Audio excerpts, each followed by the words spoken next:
Presented by दोस्ताना music. तोरा देख के हमरा लागे छही दिल तोरनी गे, उजर उजर देहिया पर छौ लाल रंग के ओढ़नी गे,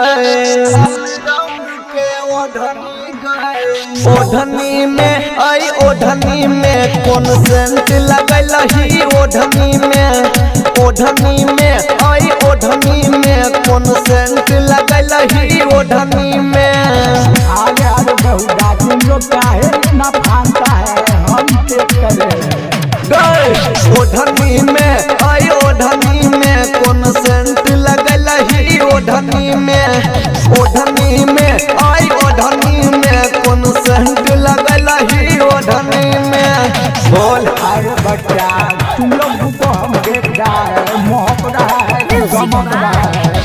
अरे वाह बड़ी सुंदर गमक रहा है बच्चा, हमको जाने दो ना। हे गैन शराबी ओठ गुलाबी चम चम खूब चमकै छ, सटै छही हमरा में तो दे तोहराई गमकै छ।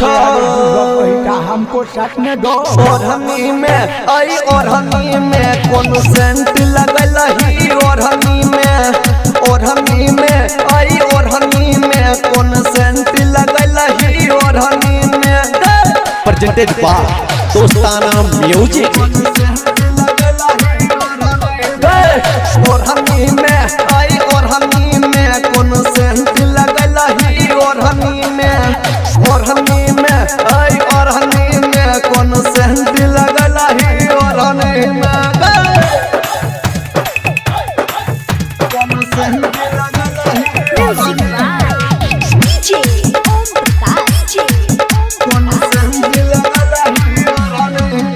हे गया मोदल बेला के गे फेरा में तू रहै छी। हाँ जय जग सुंदर के तू सच बात नहीं कहै छी।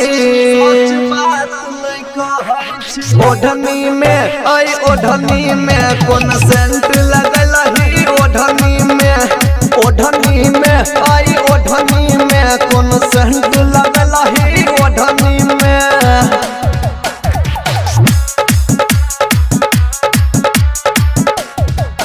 हे गई ओढ़नी में आई ओढ़नी में कौन सेंट लगलही ओढ़नी में, ओढ़नी में आई ओढ़नी में कौन सेंट लगलही ओढ़नी में। अरे बाबू नहीं जानता है, ये तो मजूमा सेंट नहीं तो भोग सेंट लगाई है।